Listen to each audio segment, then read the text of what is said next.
UP के मऊ में CM योगी ने बहुत बड़ा बयान दिया है। कोई माफिया हिंदुओं को धमका नहीं सकता है। पहले माफिया हिंदुओं को मारते थे, सीएम योगी ये कहते नजर आए हैं। खुली जीप में माफिया धमकी नहीं दे सकता है। अब माफिया खुलेआम धमकी नहीं दे पाएगा। कोई माफिया पिस्टल नहीं लहरा सकता। यूपी में बीजेपी का राज है।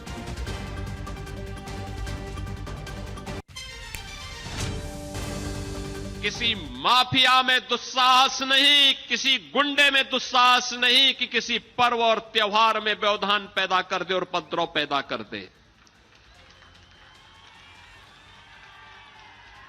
अगर कोई किसी रामलीला में, किसी यज्ञ और कथा में, किसी धार्मिक आयोजन में, रामनवमी हो, शिवरात्रि हो, जन्माष्टमी हो, रक्षाबंधन हो, इन आयोजनों में अगर किसी ने व्यवधान डाला तो पर्व तो मना ही लेगा, लेकिन उसके बाद यह तय है कि रावण और कंस जैसी दुर्गति उसकी तय है जो व्यवधान डालने वाला है। यह तय है कि अगर बेटी और व्यापारी की सुरक्षा में सेंध लगाई तो सेंध लगाने वाले का इंतजार तो फिर यमराज ही करेगा, बाकी किसी को नहीं करना चाहिए।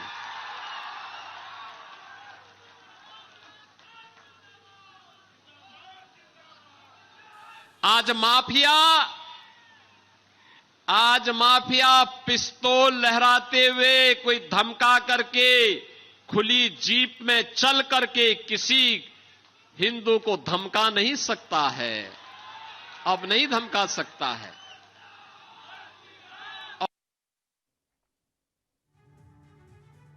और हमीरपुर में जो हादसा हुआ है उसके बाद अब सरकार ने मुआवजे का ऐलान कर दिया है। मृतकों के परिजनों को 5-5 लाख रुपए के मुआवजे का ऐलान किया गया है, जबकि घायलों को 50-50 हजार की मदद का सरकार ने ऐलान किया है। सीएम योगी ने मुआवजे का ऐलान किया है। हमीरपुर में बीती रात आंधी के चलने से एक पुल गिर गया था जो कि निर्माणाधीन था, जिसमें 6 मजदूरों की मौके पर मौत हो गई थी।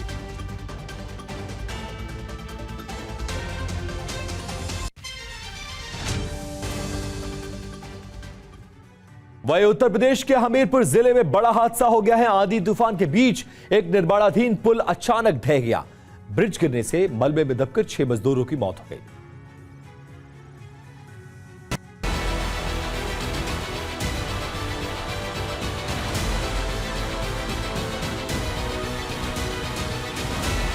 यूपी के हमीरपुर में बेतवा नदी पर बन रहे निर्माणाधीन पुल का स्लैब शुक्रवार देर रात 2 बजे गिर गया।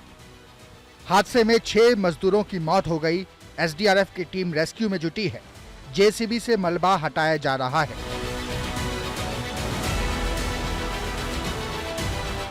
कल रात आंधी बारिश की वजह से स्लैब गिरा और नीचे सो रहे मजदूर दब गए। हादसे की जांच कराई जा रही है। हादसा हमीरपुर से 25 किलोमीटर दूर ललपुरा थाना इलाके में हुआ। मृतकों में 4 बांदा और 2 हमीरपुर के रहने वाले थे। लखनऊ से सीनियर अफसर हमीरपुर के लिए रवाना हो चुके हैं। मौसम विभाग के मुताबिक हमीरपुर में देर रात 70 से 80 किलोमीटर की रफ्तार से आंधी चली थी, जिसकी वजह से यह हादसा हुआ। बड़ी खबर उत्तर प्रदेश के मऊ में सीएम योगी का बड़ा बयान। कोई माफिया हिंदू को धमका नहीं सकता। एक पुणे से खबर आ रही है। पिपरी चिंचवड़ में शराब से 6 की मौत। हटपसर में भी जहरीली शराब से 5 की मौत की खबर आ रही है। शराब कांड का मुख्य अभियुक्त फिलहाल गिरफ्तार हो गया है। तो पुणे में जहरीली शराब से 15 की मौत। इस खबर के बाद अब एक और जगह है, पिपरी चिंचवड़ में भी शराब से 6 के मौत की खबर।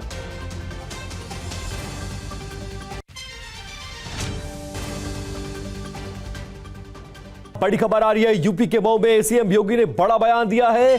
कोई माफिया हिंदू को नहीं धमका सकता है। पहले माफिया हिंदुओं को मारते थे।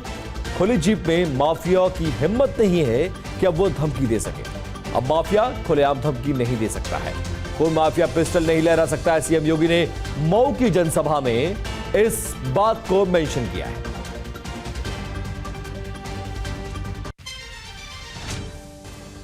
किसी माफिया में दुस्साहस नहीं, किसी गुंडे में दुस्साहस नहीं कि किसी पर्व और त्योहार में व्यवधान पैदा कर दे और उपद्रव पैदा कर दे। अगर कोई किसी रामलीला में, किसी यज्ञ और कथा में, किसी धार्मिक आयोजन में, रामनवमी हो, शिवरात्रि हो, जन्माष्टमी हो, रक्षाबंधन हो, इन आयोजनों में अगर किसी ने व्यवधान डाला तो पर्व तो मना ही लेगा, लेकिन उसके बाद ये तय है कि रावण और कंस जैसी दुर्गति उसकी तय है जो व्यवधान डालने वाला है। यह तय है कि अगर बेटी और व्यापारी की सुरक्षा में सेंध लगाई तो सेंध लगाने वाले का इंतजार तो फिर यमराज ही करेगा, बाकी किसी को नहीं करना चाहिए।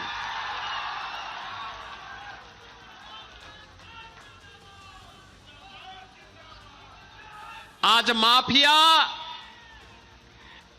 माफिया पिस्तौल लहराते हुए, कोई धमका करके, खुली जीप में चल करके किसी हिंदू को धमका नहीं सकता है, अब नहीं धमका सकता है। और उत्तर प्रदेश के हमीरपुर जिले में बड़ा हादसा हो गया। आंधी तूफान के बीच एक निर्माणाधीन पुल अचानक ढह गया।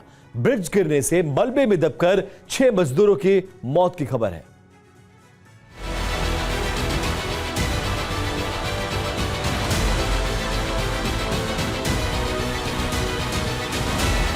यूपी के हमीरपुर में बेतवा नदी पर बन रहे निर्माणाधीन पुल का स्लैब शुक्रवार देर रात 2 बजे गिर गया। हादसे में 6 मजदूरों की मौत हो गई। एसडीआरएफ की टीम रेस्क्यू में जुटी है। जेसीबी से मलबा हटाया जा रहा है।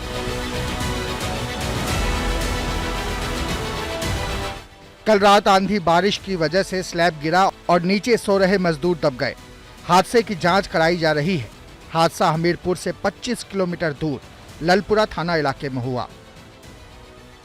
मृतकों में 4 बांदा और 2 हमीरपुर के रहने वाले थे। लखनऊ से सीनियर अफसर हमीरपुर के लिए रवाना हो चुके हैं। मौसम विभाग के मुताबिक हमीरपुर में देर रात 70 से 80 किलोमीटर की रफ्तार से आंधी चली थी, जिसकी वजह से यह हादसा हुआ। मुख्यमंत्री योगी आदित्यनाथ ने इस भीषण हादसे का संज्ञान लिया है। सीएम योगी ने प्रशासन को राहत बचाव तेज करने के निर्देश दिए। मुख्यमंत्री योगी आदित्यनाथ ने हादसे में 6 लोगों की मौत पर गहरा दुख व्यक्त किया। उन्होंने मृतकों के परिजनों के प्रति संवेदना जताई। सीएम की तरफ से वरिष्ठ अधिकारियों को तत्काल मौके पर पहुंचने और राहत बचाव कार्य तेज करने के निर्देश मिले हैं।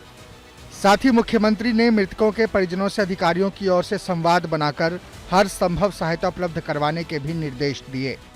रात्रि में तूफान आया, उसमें एक पुल का स्लैब ढहा है, इसमें 6 लोगों के खत्म होने की सूचना है। मेरी संवेदना है उन परिवारों से, और 3 लोग फंसे हुए थे जिसको एसडीआरएफ की टीम ने अभी रेस्क्यू करके निकाला है। रेस्क्यू का काम चल रहा है और रेस्क्यू का काम पूरा होने के बाद से और स्थितियाँ स्पष्ट होंगी।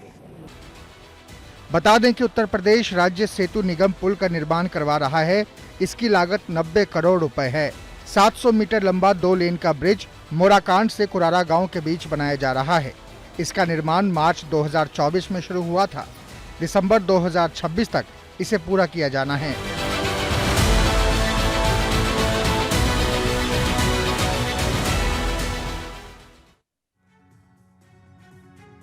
और दिल्ली के हौज खास में एसी ब्लास्ट के कारण लगी आग में 80 साल के एक पूर्व आईएएस अधिकारी धनेंद्र कुमार की मौत हो गई। इस घटना पर पड़ोसियों ने फायर ब्रिगेड और पुलिस पर देरी से पहुंचने और लापरवाही बरतने के गंभीर आरोप लगाए हैं।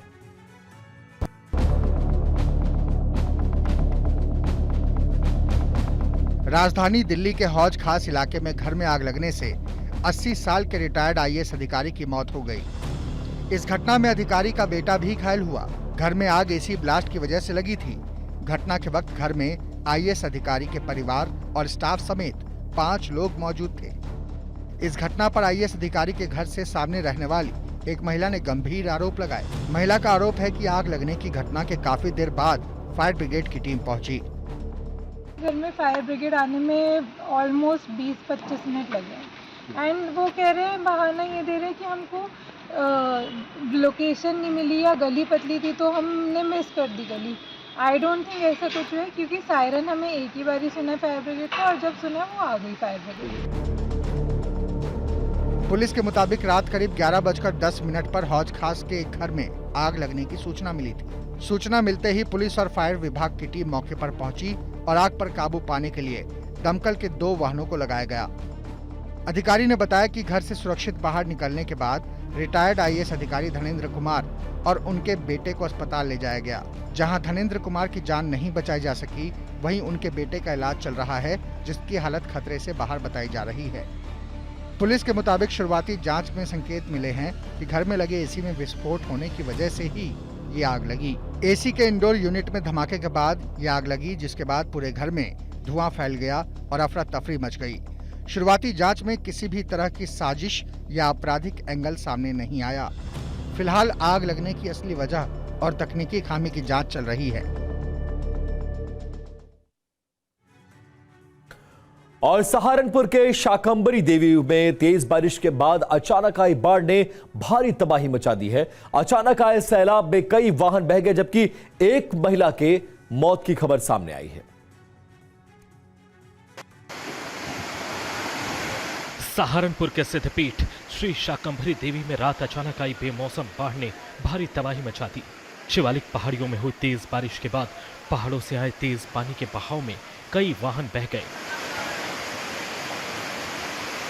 हादसे के दौरान श्रद्धालुओं में अफरा तफरी मच गई। बाढ़ की चपेट में आने से एक महिला की मौत हो गई, जबकि प्रशासन ने मौके पर पहुंचकर राहत एवं बचाव कार्य शुरू कराया।